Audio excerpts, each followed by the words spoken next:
So good morning and welcome to our webinar this morning, Racial Inequities in Maternal Health. I'm so excited that we have Lucy Fisher here with us today, who is one of the clinicians for the First Steps Together project. She's a licensed independent clinical social worker who received her master's in social work at New York University in 2012. Lucy has many years of experience working in early intervention and community mental health settings in the Boston and greater Boston area, including play therapy and individual therapy for children ages 2 through young adults. She's currently a parent-child clinician in Project Nest First Steps Together at Jewish Family and Children's Service. Lucy provides therapy, parent-infant dyadic therapy, and co-facilitates groups for families impacted by substance use disorders. In June of 2021, Lucy completed a 2-year infant parent mental health fellowship through JF&CS. Lucy is passionate about racial justice, social justice, and lifelong anti-racism work through her social work career and as a fellow human being. And so I am going to give it to Lucy to take it away. Thanks, Clarice, and everybody. All right. So it's so nice to have you all here on your Tuesday morning, and I really appreciate all of your time and togetherness in this space. As Claire Grace said, my name is Lucy, and I am a parent-child clinician in Project Nest and First Steps Together. And my topic today on racial inequities in maternal health and advocating for equity is really important to me in my work. I really consider it kind of part of my heartbeat. I hope today that this will bring discussion, whether inwardly or out loud or together in this space. Before I get started, I want to acknowledge and honor that for some in this space together today, this topic is a lived daily experience, and that my discussion may bring up certain feelings and emotions and memories. I also want to acknowledge that it's very different for me to present on this topic rather than experiencing it and living it. I am certainly not an expert, and I'm not speaking as a laborer of this work, but wanting to do what I can to be a conduit while lifting up the voices of others' experiences and share thoughts and ideas for what I and the collective we in First Steps Together can potentially do about this invasive inequity. I just ask that you take care of yourself throughout my presentation. Feel free to mute me at any time, I will never know, or leave the meeting or take a break and provide yourself with some grounding and/or centering practice, which is most helpful for you and your body. If I say anything that is hurtful or harmful, and if you feel comfortable, I would really like to hear from you in whatever way feels best for you. And as always, please provide as much care for yourself during this time as you need. I'm going to set the frame and use terms about racial inequality like privilege and oppression that may have different meanings for everyone. I know Adrian sent out an article on whiteness from the National Museum of African American History and Culture, and I thought that could be a helpful foundation for this topic, but certainly not needed to read or even to look at beforehand. If these terms or others are newer to you and you'd like to learn more, I welcome you to reach out to me and I can share some further resources. And I will just put my work email in here so you can reach out to me at any time. So yeah, that is available. Okay. All right, so kind of one of the, oh, and Adrian, sorry, would you mind moving on to the next slide? Please, thank you. So kind of first, just wanting to answer like why this topic. For me, as a white, English-speaking, American-born, able-bodied, neurotypical, cisgendered woman, as well as graduate school educated social worker, I know that I hold many privileges at once. I feel that it is on me as someone who holds all of these privileges to acknowledge and name my whiteness with my work with clients And if a client is wanting to discuss racial inequities in our world and our perinatal world. Being a white woman in a white supremacist world means that the systems were designed for those who look and sound like me. And one of the many ways to dismantle our racist and white supremacist world is to acknowledge this and work towards building more equitable systems. I wish this country could have a do-over, but since we can't do that, what do we do now? I could spend all of our time together and probably all day talking about the ways our world is oppressive, inequitable, and discriminatory, but I'll be focusing on an area that is especially part of our work in First Steps Together, which is supporting families and more notably, supporting mothers in their pregnancy, mothers in their infant and or young children who often are receiving medical care. And I also want to acknowledge that receiving medical care is another privilege. I also want to acknowledge that the research in this field has primarily been around female bodies and birthing. However, birthing people can make up more than just those who identify as women. For my talk today, I'm going to be giving some background information about racial inequities in maternal care and share some data. I'm also going to be playing 2 video segments, which are sharing stories from BIPOC women and their lived experience. And what I really want and hope to get to today is, we know that these racial inequities in maternal health exist, and what are ways that myself and kind of the collective we going to do to help with this problem. I also like to use the term, which I first heard from a social justice advocate and educator who I deeply admire, Brittany Packnett Cunningham, refers to it as spending our privilege. So I guess one question that I'm asking us today are like ways that the collective we in First Steps Together and in our greater community can help spend our privilege and help bring support, advocacy, and equitable change to this invasive public health crisis. I hope that this question sits with us all today and continues to grow and develop. All right, so as I know that was a lot, but as you can see, kind of the agenda today, just looking over kind of what I'll be sharing with you, sharing from experts next, and then going over some data from the State of Babies 2020 yearbook and the National Partnership for Women and Families.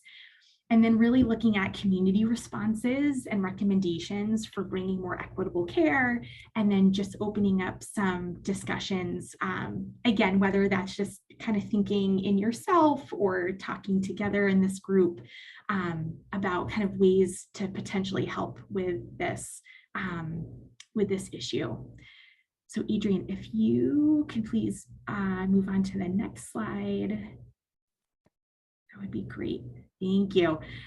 So I wanted to start, before getting into some of the videos, is to just share a quote by poet and author Scott Woods, who I've really admired his work, and especially this this quote of his that I read about, I think a few years ago now, but just wanted to kind of start with this because it really resonates with me, and feel that it's a powerful quote to begin with.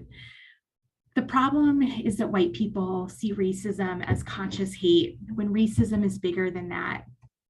Racism is a complex system of social and political levers and pulleys set up generations ago to continue working on the behalf of whites at other people's expense, whether whites know or like it or not. Racism is an insidious cultural disease. It is so insidious that it doesn't care if you are a white person who likes Black people, it's still going to find a way to infect you and how you deal, and infect how you deal with people who don't look like you. Yes, racism looks like hate, but hate is just one manifestation. Privilege is another, access is another, ignorance is another, apathy is another, and so on. So while I agree with people who may say no one is born racist, it remains a powerful system that we're immediately born into. It's like being born into air. You take it in as soon as you breathe. It's not a cold that you can get over. There is no anti-racist certification class. It's a set of socioeconomic traps and cultural values that are fired up every time we interact with the world. It is a thing you have to keep scooping out of the boat of your life to keep from drowning in it. I know it's hard work, but it's a price you pay for owning everything. So I just kind of want to take a collective pause there and just let that quote kind of sink in. And I guess just kind of asking for the group if anybody would like to share either out loud or in the chat, if there are any feelings or thoughts that come to mind, either kind of with that quote or when you think about racial inequities and maternal health. Again, feel free to share your responses, or if you would prefer, just kind of noticing what's coming up for you, either kind of in your body or mind when you're thinking of this topic. But I will just kind of give a minute in case anybody would like to either unmute themselves or just put a word or two or more in the chat. Thank you, Kim, for writing frustration.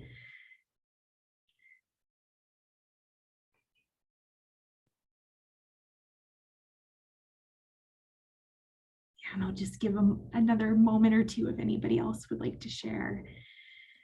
Oh, Abby, hurtful.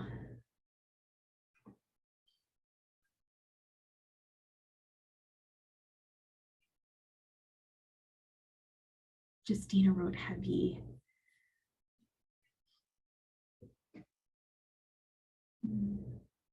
Will wrote reality of what I face daily.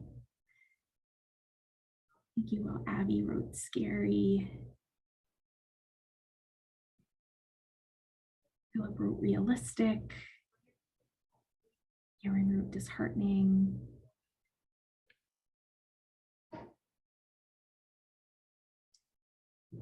Abby wrote unfair.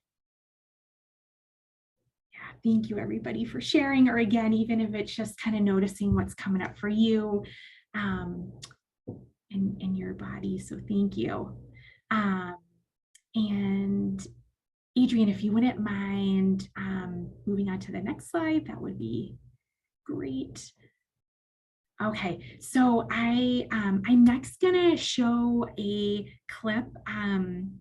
And I believe in total, it's probably around 15 minutes, but I think it's really important. And I think it just really gives an important kind of focus on maternal health, racial inequities in maternal health. And it really highlights the work of Heather Prendergast, who is a MD and Vice Chair of Emergency Medicine at University of Illinois, Chijamola Adogiki, and I apologize, I'm probably mispronouncing her name, who's an MD and principal investigator of the Restore Project at Boston Medical Center, and Wade Norwood, who's a CEO of Common Ground Health. So I'm going to share kind of two separate clips from this interview, which is a Second Opinion with Joan London interview. So I am going to share my screen and hopefully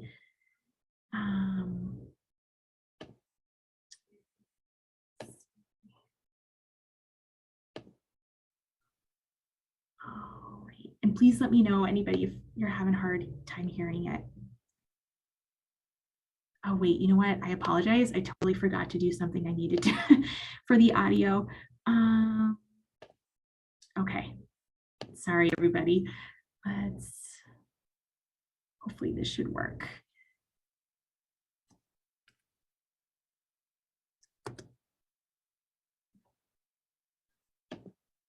About how big a problem racial disparity is in maternal health. So as we have seen in multiple publications over the past few years, 3 to 4 times the increased risk of death for Black women compared to white women during and after pregnancy, 2 times to 3 times. I could barely hear it turned all the way up. Indigenous or Native American. Okay, sorry, let me So, Oh, Lucy, you know what? yeah. Yeah, sorry, everybody. Oh, that's fine. Just want to let you know. It shouldn't make a difference the volume on your end if that little checkbox is checked to share the computer audio. So like if you want to Yeah, so yeah, thank you, Clarice. So I did make sure to check that. okay. So yeah, hopefully this is better, but let me know if not. Okay. Women who are Hispanic or Latinx also experience worse outcomes during their pregnancies compared to white women. And these gaps have existed for as long as we have been measuring birth outcomes. Over time, despite advancements in science and technology, despite the development of perinatal quality improvement collaboratives, those gaps actually are getting wider and not more narrow. And as we said earlier today, the COVID-19 pandemic has just exacerbated these inequities. Dr. Prendergast, I just want to know what it's like. You're in the ER, working kind of on the front lines and trying to lessen this disparity.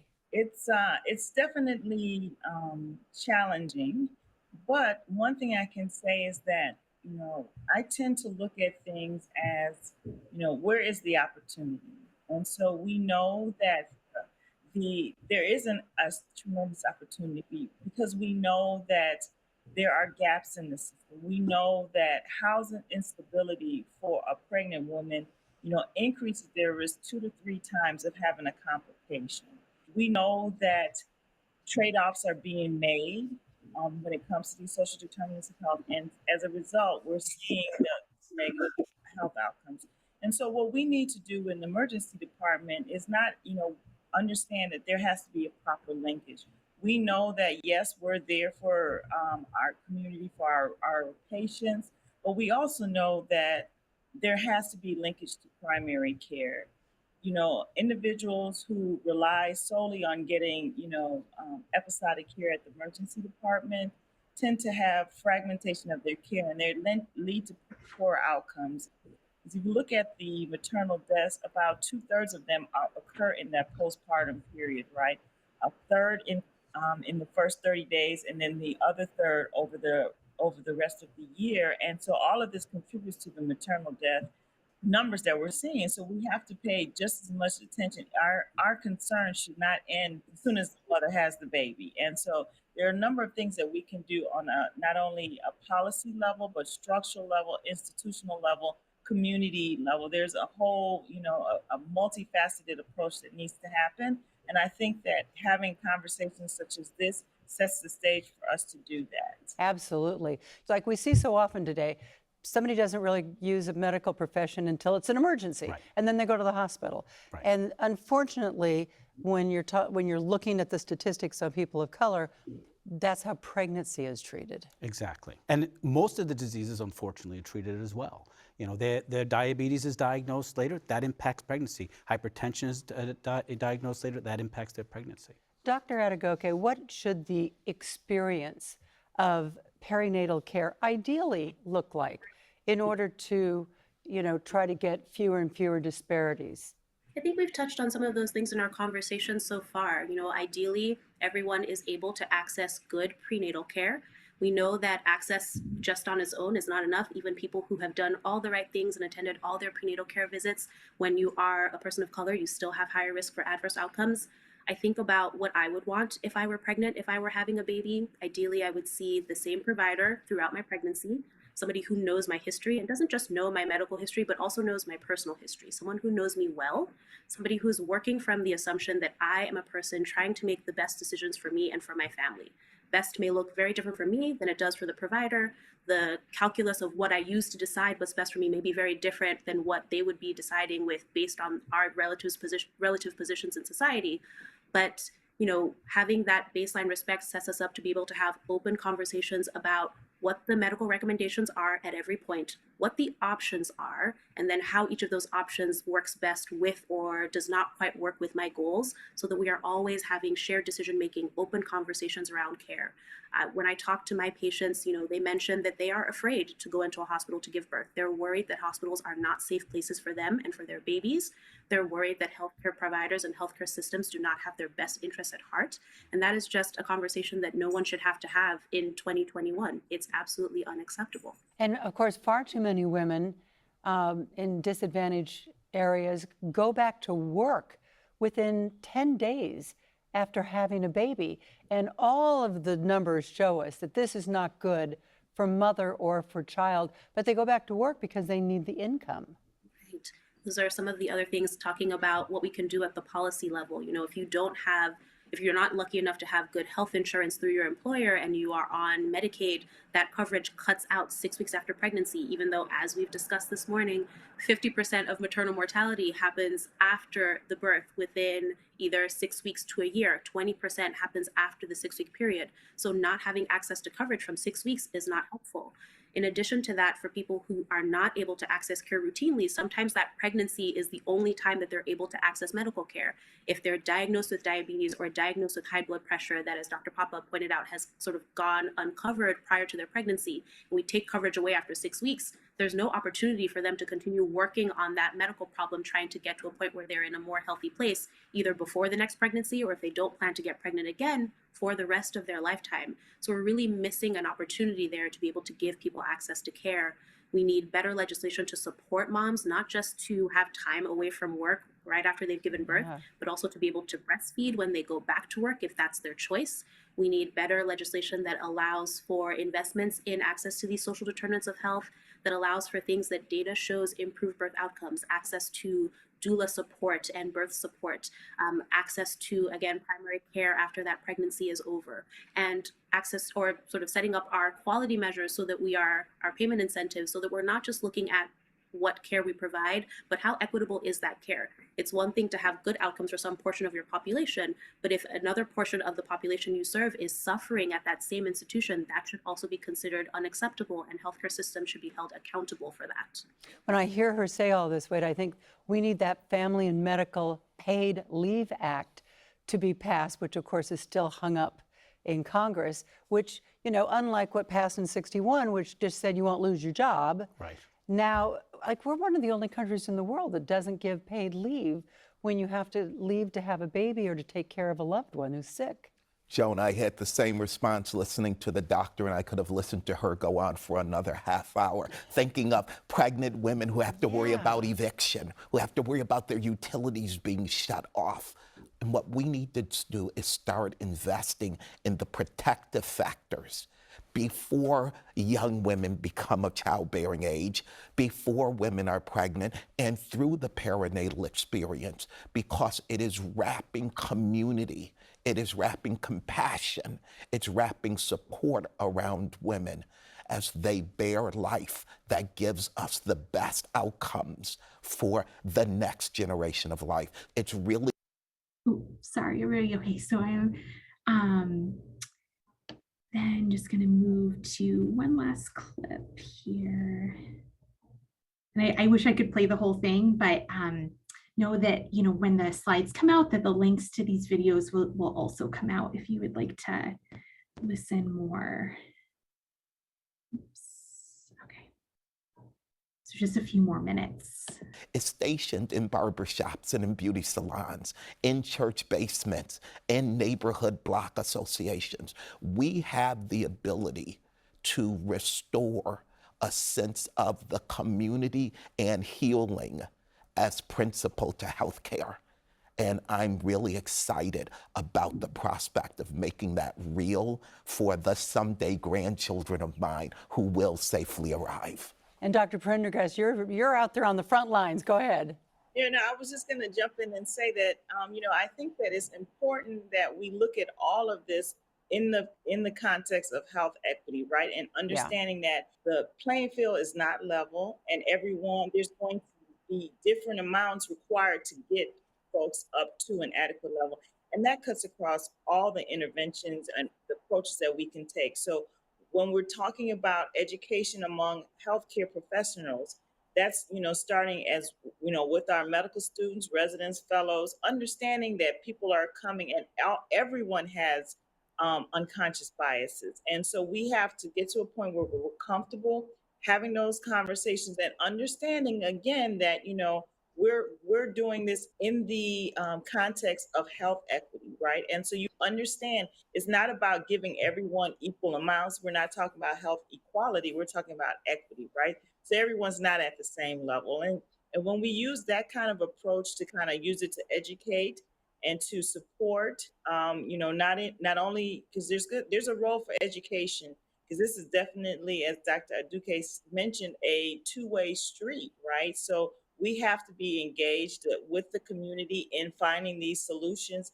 finding these, and they are things that are available. They are there. We just have to, you can't come with an ego. You have to humble yourself and understand that, what, the numbers are not being deceptive. The Yeah. health disparities are getting worse. Yeah. Women of color are dying. And so that is a reality. And so we have to look at, across the entire spectrum, where's our opportunity? How do we go about this? And what is the framework in which we're going to operate? Yeah, the numbers are unquestionable and unconscionable. Dr. Adegoke, I'll let you end here. Where is the hope? I think the hope is in the fact that we are having this conversation. 10 years ago, you couldn't say openly that racism was directly affecting care for people of color. So we are at that starting point. It's not enough, but it's a good place to start. I think the next steps are, again, engaging with Black and Brown communities, really going to them, asking them what their experience has been and what they need us to do differently to provide better care. There is legislation that hopefully will come all the way through that process and provide investments in social determinants of health, investments to increase healthcare workforce diversity, doula support. We need access to care that doesn't happen just within health, hospital and clinic type of systems. We know that that is not adequate to take care of our population.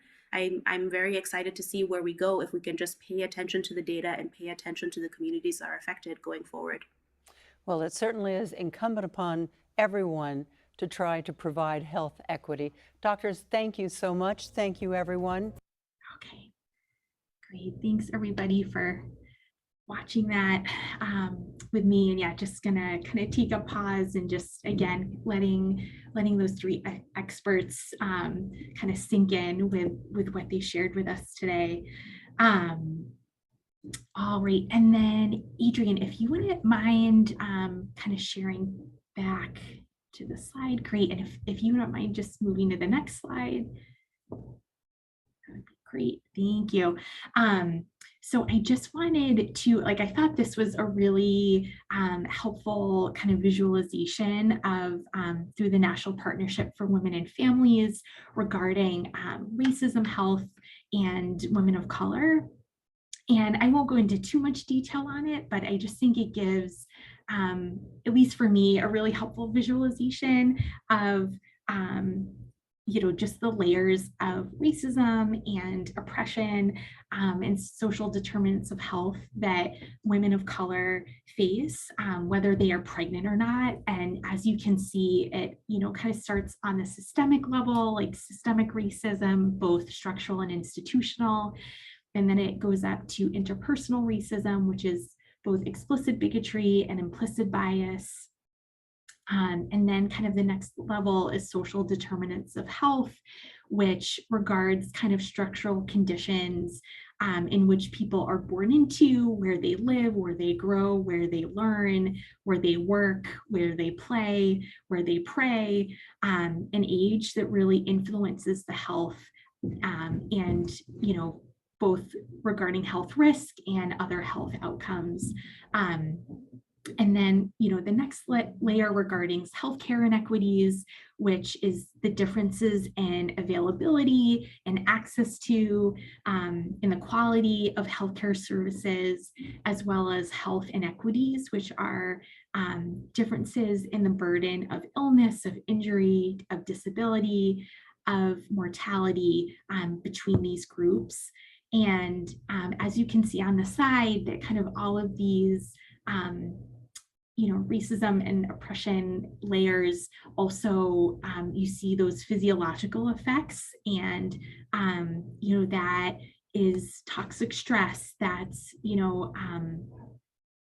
both like weathering and just being a person in the world, and all that someone is like all that they're experiencing kind of in those moments within all these different structures. And I just really kind of appreciate the visualization of that slide. So Adrienne, if you could move on to the next slide, that would be great. Thank you. So yeah, as you can see, this is kind of an ongoing maternal health crisis. This shows kind of pregnancy-related deaths more than doubled between 1987 and 2016. And I'm guessing those numbers have only increased now in 2022. As also you can read between 2006 and 2015, severe maternal morbidity, which that's kind of severe illness or health-related concerns that happen, rose by 45%. And again, I'm imagining that number has even increased since 2015.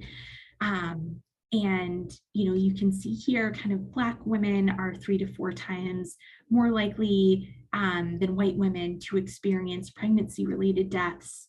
Native Indigenous women are 2 to 3 times more likely as white women to experience pregnancy-related deaths. And Black, Hispanic, and Asian American Pacific Islander women are disproportionately experience severe maternal morbidity. And with that, other common concerns include kind of overuse of cesarean C-section and other procedures, kind of underuse of beneficial care, higher rates of perinatal mental health conditions, and widespread maternity care desert. So that means that there are parts of the community, parts of the state, parts of our country that where there's just a complete unavailability of maternal care, and having to drive really far to see your OBGYN or your doctor. So with that, Adrienne, if you wouldn't mind, thank you. Going to the next slide. So the next few slides are just some graphs that I find are powerful, but again, also just want to make sure that everybody's, I think, especially during this segment, kind of looking after yourselves, kind of paying attention to what's coming up for you. And I also just want to acknowledge that these graphs leave out some racial and ethnic identities and experiences, such as Native, Indigenous, and Asian Pacific Islander population, but just find these graphs to be a helpful way to really visually see kind of the data and what is being measured. So the state of babies, and these graphs are from the State of Babies Yearbook, which report the Asian and Pacific Islander women have the lowest rate of receiving prenatal care, either late in their pregnancy or not at all, and that American Indian women are more than 2 times as likely, and white women 40% more likely than Asian and Pacific Islander women to receive late or no prenatal care. So with this first graph is regarding receiving late or no prenatal care by race. So you can see kind of the red bar is for Black women, the blue, which is at just shy of 10%. And then the blue graph here is for white women, which is 4.5% receiving late or no prenatal care. And then the yellow graph here is 7.7% for Hispanic women receiving late or no prenatal care. And Adrienne, if you can move on to the next slide. And these graphs are regarding this graph right here. The first graph is for infant mortality, which again, the red graph here is for Black women, which is 11.1% more likely to have an infant die. 4.8% is for infant mortality for mothers who are white, and then 5.0% here is for Hispanic women And again, just the rate of infant mortality. And again, I feel bad if I had more time. I think I would really like to just, kind of spend more time just kind of pausing and taking it in, because I know these are, I imagine can be a little hard to take in as just reading this data. So just trying to be mindful of that for myself, what's kind of coming up for me. This middle graph right here is for preterm births. Black women are just a little over 14% more likely to have a preterm baby. White women here are just a little over 9% more likely. And then Hispanic women are 9.7% more likely to have preterm birth. And then low birth weight, right here, the red graph is 14.1% for babies that are born to Black mothers are 14% more likely to have low birth weight. For white mothers giving birth, just shy of 7% more likely to have a baby that's born low birth weight. And then for Hispanic mothers, 7.5%. And with that, Adrienne, would you mind moving to the next slide? Thank you. And I think I just have to take a moment here just to kind of take in this graph, and definitely welcoming, again, just for everybody to kind of check in with yourselves. And because this is, at least for me, kind of always a lot to take in. And this graph lastly is showing maternal mortality rate by race. So mothers who die during, either pregnancy or, before pregnancy. I mean, sorry, not before it, sorry, either during birth, or before or kind of after birth. So as you can see, for Black women, it is very close to 41% more likely to die, while giving birth, or again, kind of after birth. White women are 13.2%, and Hispanic women are at 11.6% for maternal mortality by race. And again, just wanting to just kind of take a moment before moving on to the next slide, because again, I think that can be a lot to just visually see. So with that, thank you, Adrienne. So the next slide is regarding kind of what is seen as being kind of the main causes of racial and ethnic inequities. And I'd say kind of a major factor is kind of effects of stress from both institutional and interpersonal racism and poverty on women's health. And I'm actually going to go into a little bit more detail kind of on each of these areas, just because I think it's important to have a little bit more of a background. So effects of stress related to institutional and interpersonal racism and poverty on women's health. And again, all this information that I'm going to share was taken from the State of Babies Yearbook 2020, and you can certainly read more online.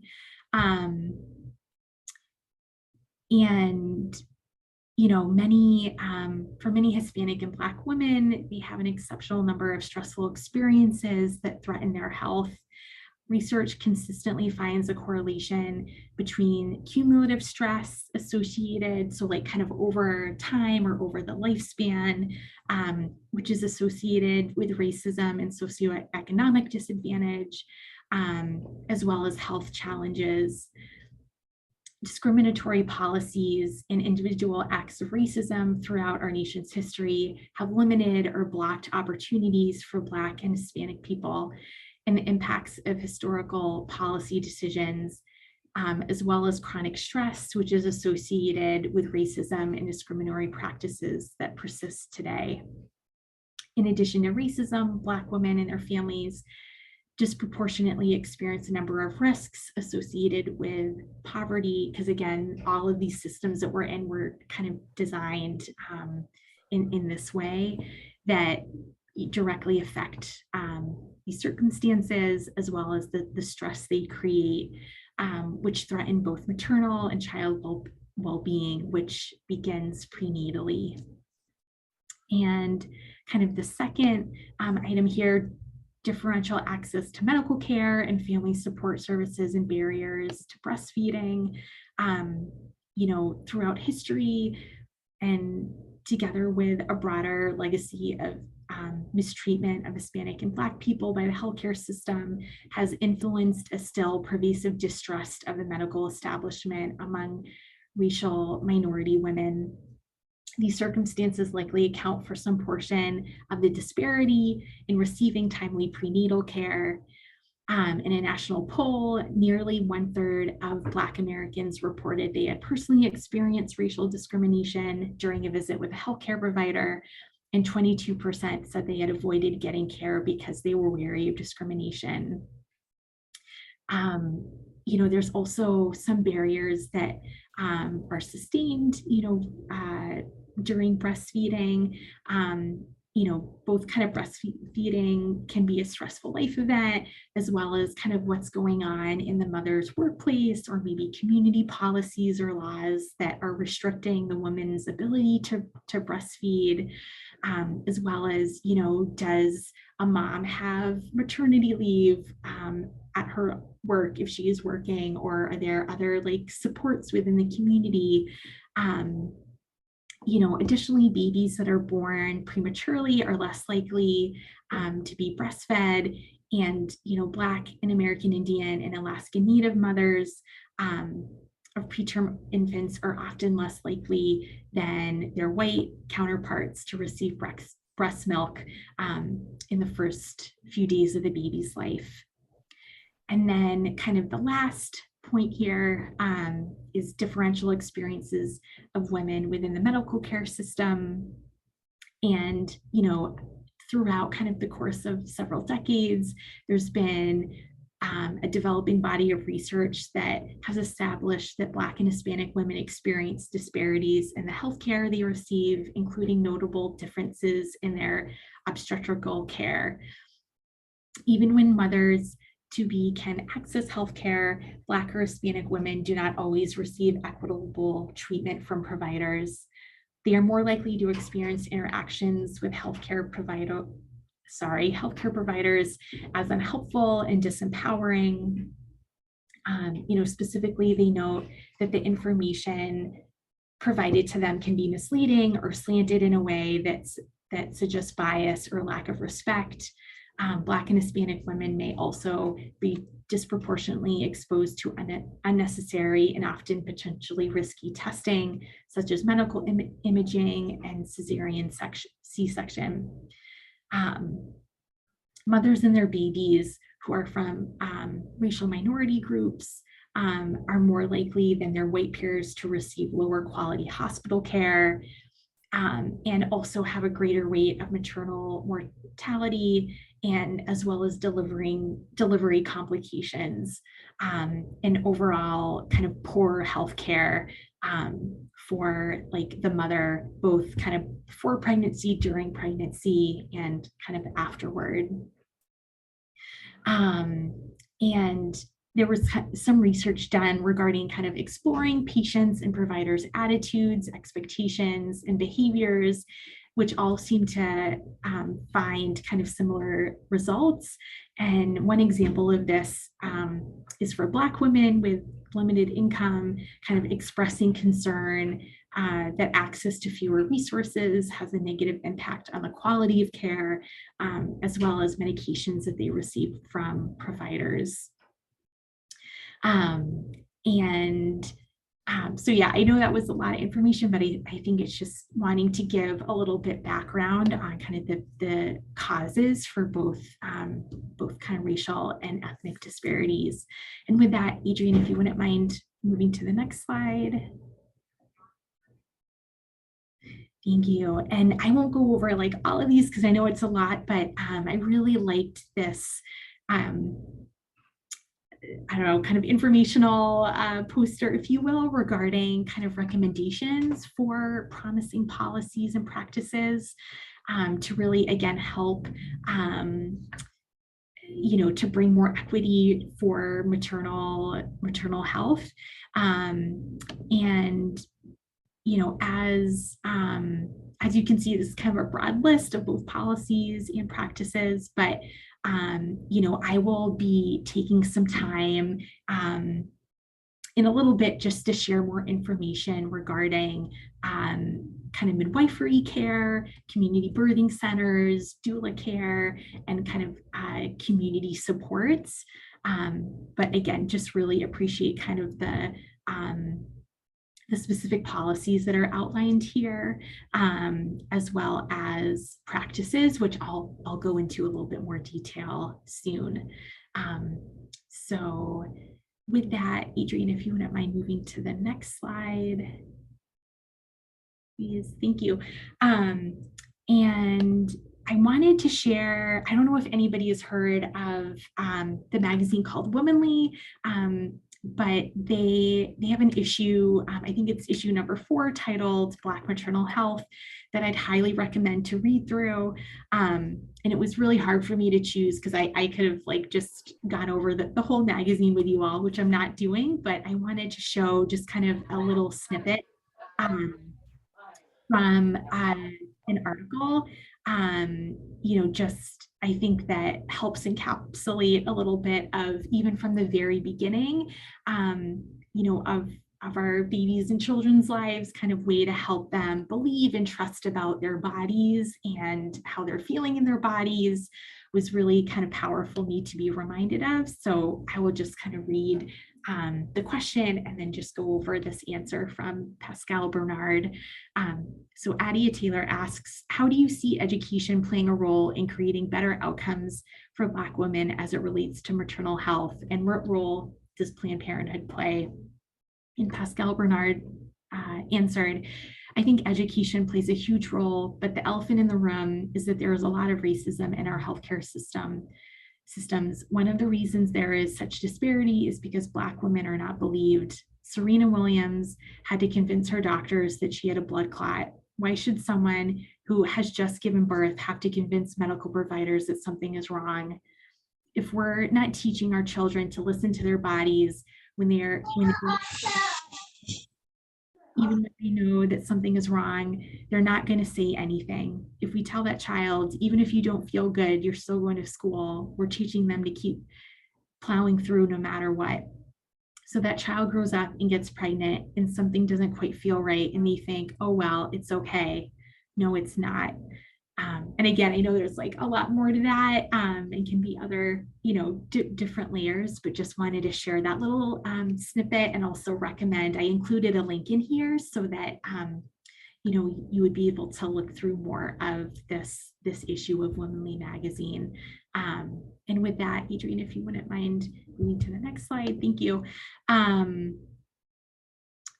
All right, so, and with this, so kind of, I know I showed, I think a few slides back, the policies and different procedures that have been shown to be really helpful to bring more equity. And I'm gonna kind of highlight these 4 areas today, which are both midwifery care, community birthing centers, doula care, and community-based perinatal health worker groups, which I think are definitely in the research, and the data has been able to show to help bring more equity to maternal care and help decrease the inequities. And so with that, Adrienne, if you wouldn't mind moving to the next slide. And so I'm just going to share another video clip. And this is a TED Talk from Miriam Zoila Perez, who investigates race and gender and how that affects health and the people who are creating space for healing. And she specifically highlights the JJ Way, which is a midwife, Jenny Joseph, who is based in Orlando, and just the beautiful work that she's doing in her clinic to bring more equity for all birthing mothers. So I'm gonna share this clip with everybody, and please let me know if there's any like audio volume issues, hopefully not.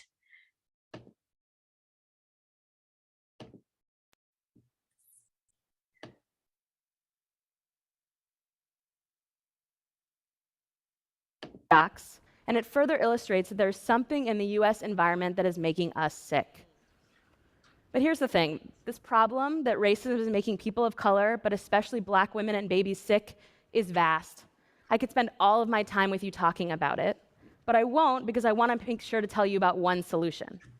And the good news is, it's a solution that isn't particularly expensive, doesn't require any fancy drug treatments or new technologies.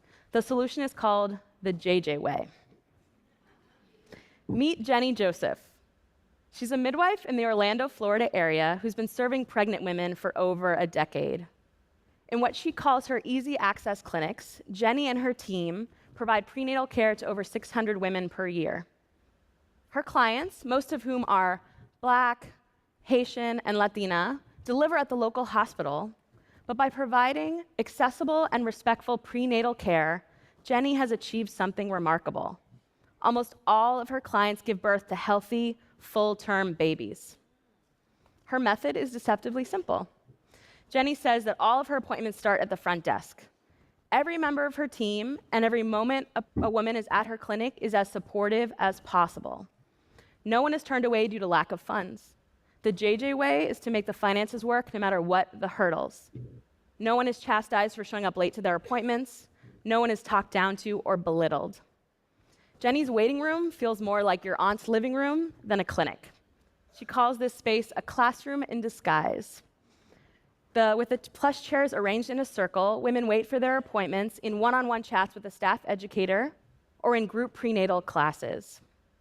When you finally are called back to your appointment, you're greeted by Alexis or Trina, two of Jenny's medical assistants.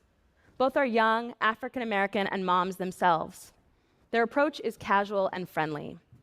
During one visit I observed, Trina chatted with a young, soon-to-be mom while she took her blood pressure. This Latina mom was having trouble keeping food down due to nausea. As Trina deflated the blood pressure cuff, she said, "We'll see about changing your prescription, okay? We can't have you not eating." That "we" is actually a really crucial aspect of Jenny's model. She sees her staff as part of a team that, alongside the woman and her family, has one goal: get mom to term with a healthy baby.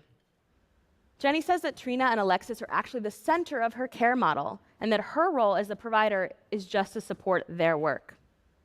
Trina spends a lot of her day on her cell phone texting with clients about all sorts of things. One woman texted to ask if a medication that she was prescribed at the hospital was okay to take while pregnant. The answer was no.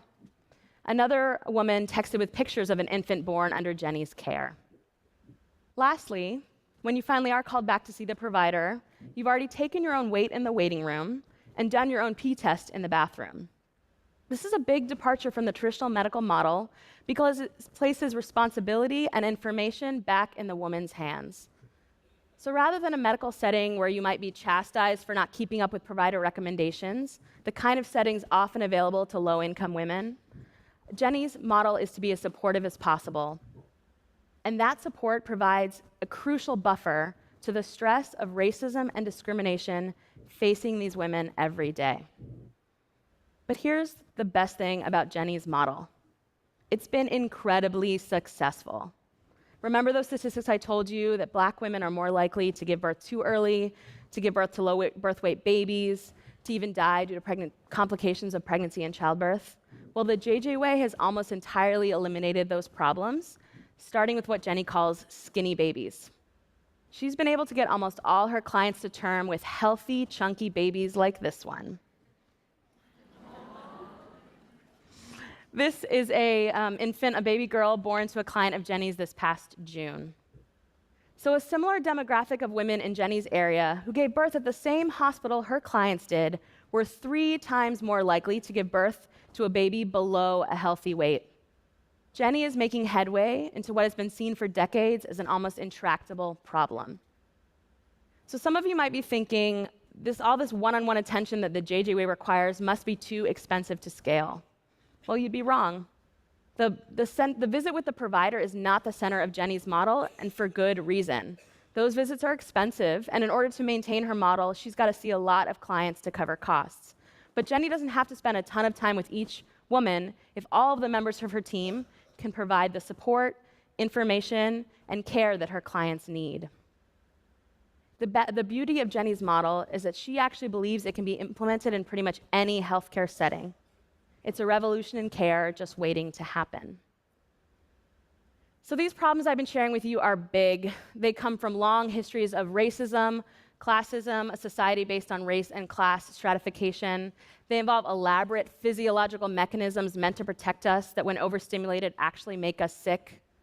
But if there's one thing I've learned from my work as a doula, it's that a little bit of unconditional support can go a really long way.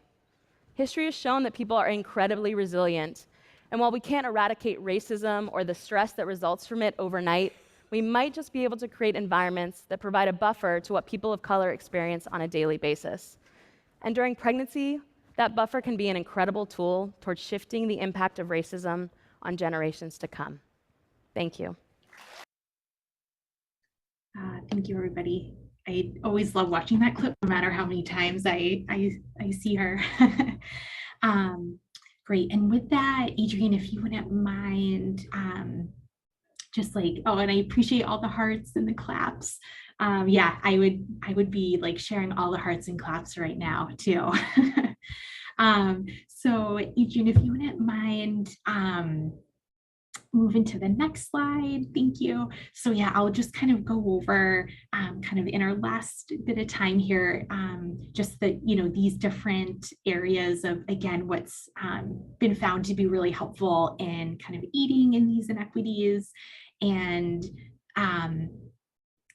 for midwifery care. And again, I think that video just so powerfully highlights just the JJ way and how we can how individual people and systems can bring such positive change.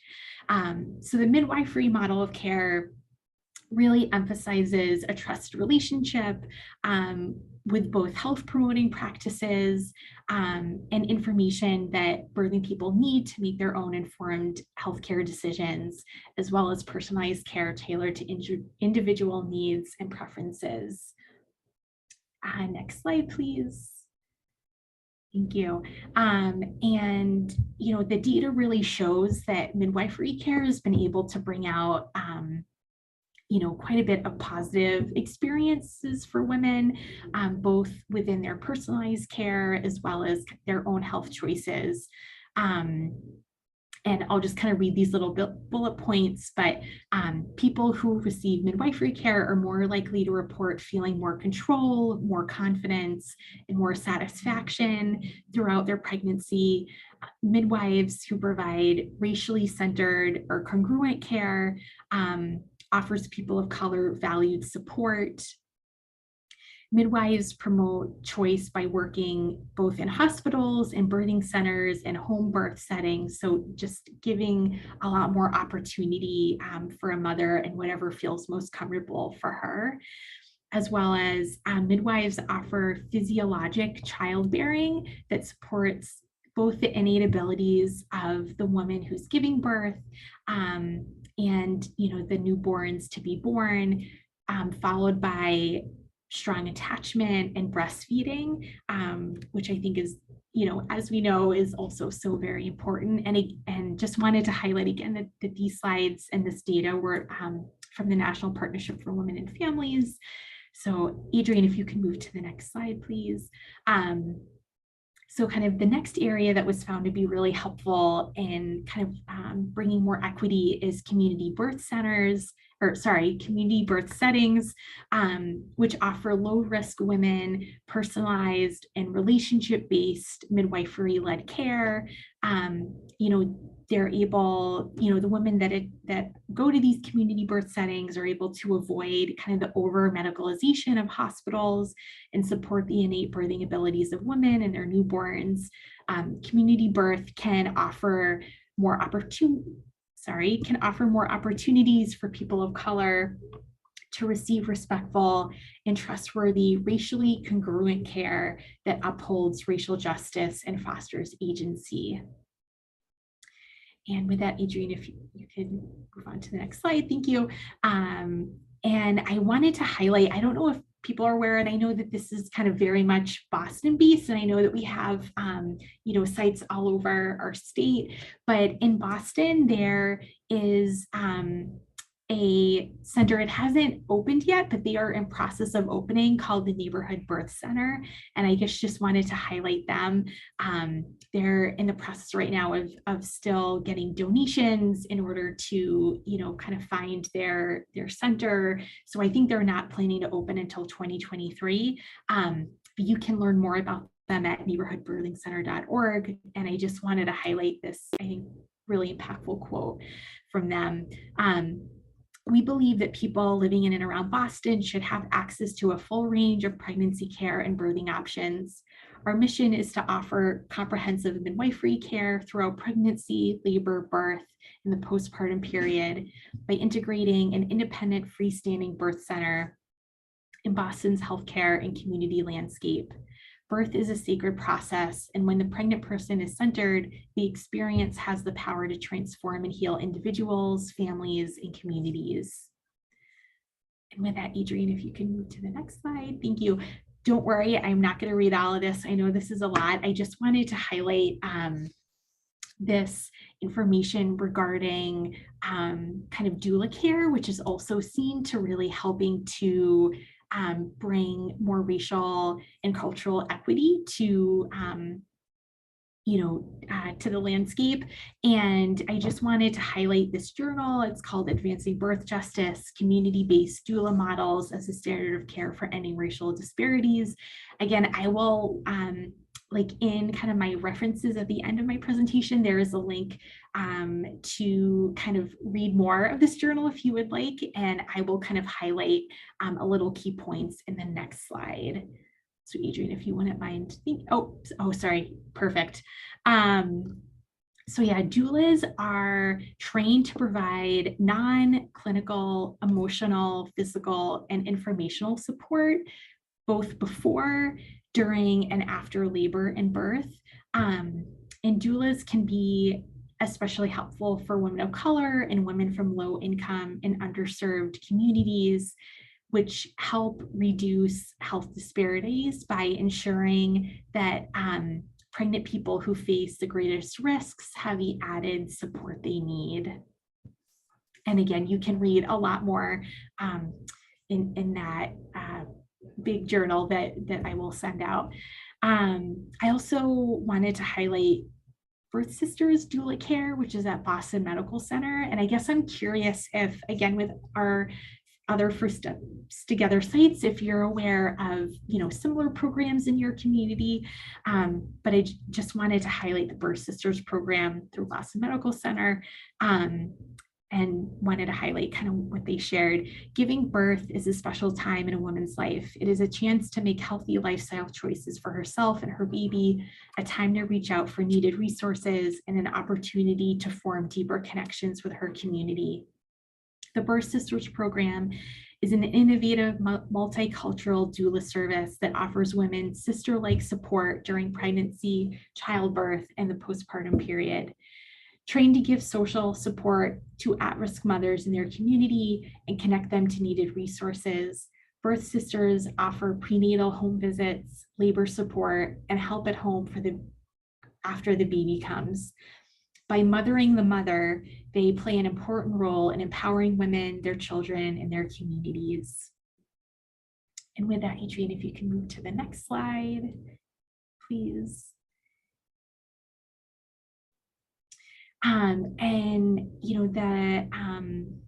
I think the next and maybe kind of the last area that I will be talking about is community-based perinatal health worker groups, which play a major role in community development. They provide new services, educational opportunities, and employment. They improve maternal and infant health, strengthen families, improve health literacy, and build clients' sense of agency, and mitigate harmful effects of racism and other forms of oppression. move to the next slide. Thank you, Adrian. And I just wanted to highlight, I don't know if folks were aware, but, and again, don't worry, I will not read that whole bit, but just wanted to share that there was a bill in, I believe the Senate, the House bill for an act to reduce racial inequities in maternal health, which I know passed and they're still kind of in the works of, but I just wanted to share that is a part of our kind of Massachusetts state legislature, and I hope will continue to be. And you can certainly read more. I included a link and just wanted to kind of highlight that again on the kind of the state level that there has been a bill in place. And Adrian, if you wouldn't mind moving to the next slide, thank you. So I guess kind of lastly, everybody, really trying to think of ways that we both individually or kind of as a group can help with this problem. And I guess I'm just gonna, share a bit, just what kind of I've done or your thoughts that I have kind of come up with on my own, and, certainly leaving space if there are thoughts or ideas that kind of come up for all of you. But kind of one area, and this is kind of specific to my program and where I work in the Center for Early Relationship Support at JFNCS, but really kind of having conversations regarding our intake and, and we're still kind of working through this and thinking through this, but, wondering if there's ability to kind of around our information gathering for intakes with clients regarding kind of their pregnancy, their maternal history, and again, whether that's just kind of acknowledging these racial inequities, as well as seeing if a client would feel comfortable sharing, if they feel that they have experienced that, and if so, again, if they would feel comfortable, if they would want kind of any advocacy from us to kind of help, whether it's talking to somebody at their medical center or health center or hospital, kind of regarding their experience. And, again, I know at least for my program and our department, we're still kind of piecing that together, but really seeing if there's just a way kind of during that first one-on-one, intake process with a client of, just kind of acknowledging and opening that door if someone would feel comfortable to share more of their experience. And I also wanted to highlight, so one of my colleagues, Dania, and I attended a Speak Up series, which is through the Perinatal Quality Improvement. And, I'm going to be honest, like I found parts of it really helpful. And then I think also a lot of it was geared towards those that are like doctors, nurses, those that are kind of in the medical field, working at hospitals or health centers. And, I think, that I know I was feeling a little, again, I think it's so helpful. I'm so glad that these conversations are happening for kind of our medical systems. But I do think that the training we went to, again, was very much geared, like not so much geared towards kind of myself and being a social worker and working with clients, but more kind of the doctors and nurses and medical staff that work kind of within those systems. But I think definitely promising that there are, there is so much more discussion and work to change these racial inequities in our healthcare. Kind of another thought that I had was, in kind of going back to, I shared a quote for Brittany Packnett Cunningham about, spending our privilege. And so I guess kind of one idea that I had come up with, again, either just for myself as an individual or, as program, if you will, of, would there be kind of ways to potentially donate some funds to diversity-led programs in the community which support kind of equitable maternal care. And again, kind of in the Boston area, which is part of our catchment area, that's like the Neighborhood Birthing Center, Birth Sisters Doula program. I also understand that that may not be available for us both individually or kind of as a program, but again, just kind of thinking of ways of, potentials to help. And, another kind of area is just, I think, supporting and advocating for further policy. Sorry, I think I'm supposed to say initiatives. So further policy initiatives for equitable maternal care. Again, that bill that I had mentioned, I think, I'm so grateful that that's, still a part of kind of our state's, policy and work towards furthering racial equities. But I think also, I know a lot of individual bills come up and, statewide, and just kind of ways to advocate and, kind of share out that information and be of support, I think also are really helpful in advocating for more equitable policies. And certainly if there are any kind of thoughts or ideas that come up for you, feel free to, you can kind of share them in the chat or take note of them, and just see if they're able to kind of grow as well. And with that, Adrienne, if you wouldn't mind moving to one of the last slides. So I wanted to end on this slide, which I think really, I find it really nicely kind of encapsulates the sense of what equity is. And, that for some women that they, are needing more boxes. Like I know sometimes for, other, other images, maybe like everybody has the same number of boxes, which like, I hope for my presentation, like, isn't that, that we all don't need the same number of boxes, that, some of us need more boxes that we weren't given with.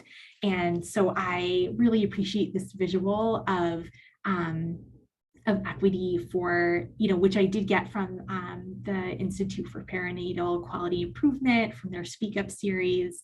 And again, I just feel like it's a really nice visual for the way that we should be working towards equity for all pregnant people and giving them the boxes that they need, if you will. And with that, Adrienne, if you wouldn't mind just moving to the last slide, which I think is the references. So again, I know there's a lot of information on there, but that kind of details the information and the video clips and the slides, kind of where they came from and where you're able to find more information on your own. And I know that we'll have kind of a few minutes before 11, just if there are any questions or thoughts, responses, and just really thanking everybody for your time today. In all honesty, I really wish that I didn't need to present on this topic, because everyone should deserve equitable care.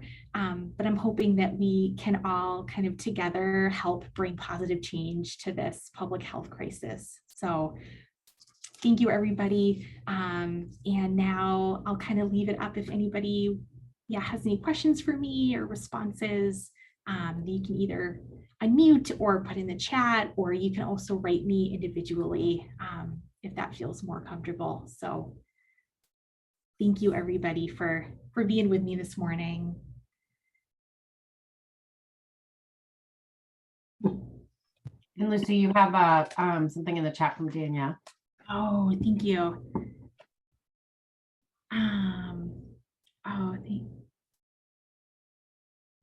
Well, and I just want to say, Felice, sorry I didn't see your little note there, but just saying that I am struck, and shuddering by the unavoidable reality that race is a system we are born into. Yes, and Dania, thank you for your comment. Dania shared, I am struck by the reminder that health inequities are getting worse. The JJ way seems so simple and powerful, yet it is difficult to find. Oh, thank you so much, Dania. I am curious to know what are the changes we can make in our work that can start to make a difference. And Dania is wondering, I'm wondering if Lucy or others have more thoughts about how we can help make change, which I think is a great question, Dania. And I know, something certainly wanting to kind of open up as a group, as our First Steps Together program. I think that's such a great question, Dania, and wondering, if anybody has any thoughts. I know I had talked about some ideas, and I don't know if any of that resonates with anybody or if others have other ideas or thoughts that I haven't thought of, but I guess just opening it up if anybody would like to share kind of further. But thank you, Dania, for that great question.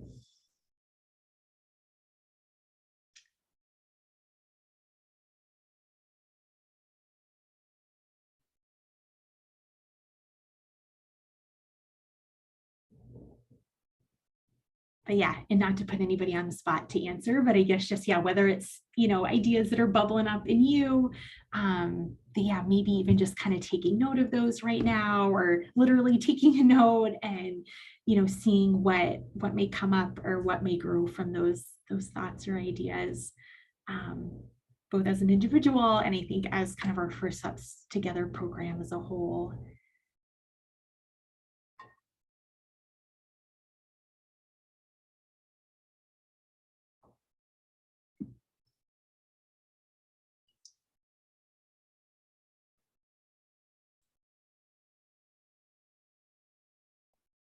So Lucy, I'm wondering, I feel like certainly, brainstorming and coming together collaboratively around this is something that's really needed, but I'm imagining that, for some of us, like we're probably still just digesting, all of that information. It was such good information, and I think presented in a way that really connected a lot of, clearly connected a lot of dots. I'm curious just what folks' response was to hearing this. If anybody would be comfortable to share just what kind of, your first kind of response to taking this all in. And there's no wrong answers in any of this. Yeah, thank you, Claire Grace.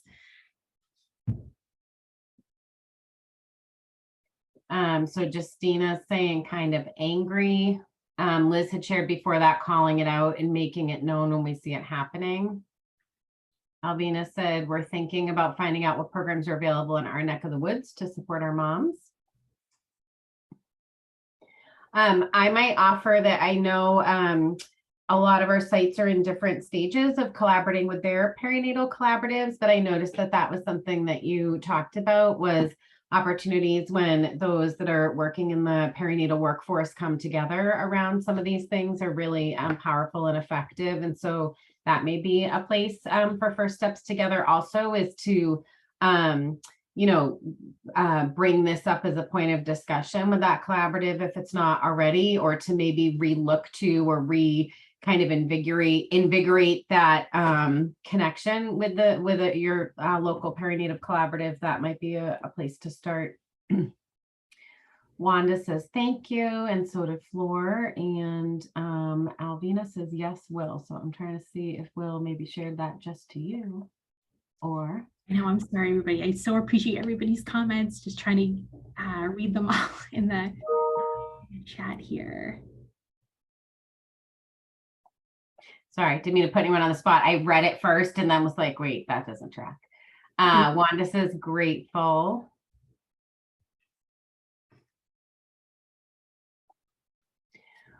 Well, Lucy, I really want to thank you for taking the time to pull all of this together and create this space and opportunity.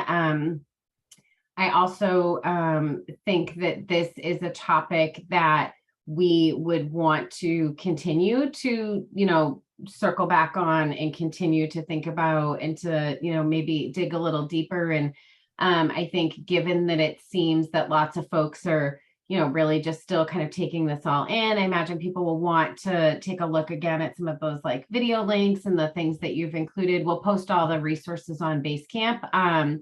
But we could certainly talk after this about how we might have a little space and then provide another opportunity to come together to pick up this discussion and what format might make the most sense, whether it's in some existing learning communities or, we create some other space to continue the conversation around this. But I really want to thank Lucy, and I want to thank all of you for taking the time to be here this morning.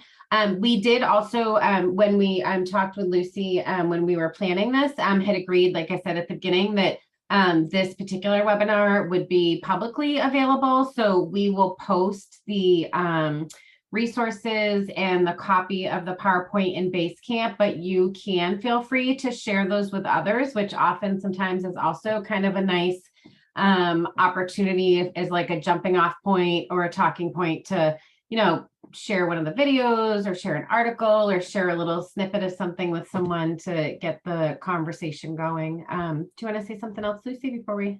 Yeah, no, sorry. Thank you, Clarice. And I so appreciate that. And yeah, and I think that's something I hope that, kind of taking in, and I know, again, it's a lot of information, but just kind of taking that in and, for this to be a continued conversation, within First Steps Together. And and certainly, happy to help in whatever way that may take. And Elizabeth, I didn't know, I saw your hand was raised. I didn't know if you had a question or. Yeah, no, I just wanted to say thank you. It was a really good presentation. Well, the topic wasn't good, but you did a very nice job. And I know that for here on the Cape, obviously Cape lacks quite a bit of diversity. One thing I have found helpful in navigating these systems with my participants is I'll literally join a bunch of mom groups, like via social media or whatever, whether it's, pregnant moms or breastfeeding moms or, whatever. And I will always shoot out the questions like, hey, like, who's everyone's favorite OB provider? Or, literally seek like, does this, is this male or female? Like, how do you like them? Like, how is it working? Everything from like that to anybody know where we can get this or that. And I have found it really helpful. And I have actually been able to like get people in, even with things like therapists for their kids or doctors, just by throwing it out to like the non-First Steps community. But yeah, it's kind of like a never ending uphill battle. That's just, and that's why I said in the chat, call it as you see it. You know what I mean? Some people feel like they have to go to like Cape Cod Healthcare, OBGYN, bad, good experiences. I hear it all the time. But just letting them know their options and, what they deserve when they're in that process of obtaining this sort of care. So that's all. I just wanted to throw that out there. No, thank you, Elizabeth. Can I say something? Oh yeah, please, Wanda. Thank you so much, Lucy, for bringing attention to it. You know what I'm saying? Because being an African-American woman myself and seeing the women, I'm grateful to work for First Steps Together because I can give them the information and help navigate, because a lot of times if you don't know, you don't know, and I can help them navigate some of the avenues that they need to get to where they need to be, and advocate for them. Because some of them just be like, okay, you know what I'm saying? If that, or just don't want to rock any boats, shall I say, you know what I'm saying? But sometimes you have to rock a boat in order for it to sail smoothly, Right. So I'm grateful that you brought the attention, and now what are we going to do with the information that we receive? So thank you. Yeah, thank you so much, Wanda.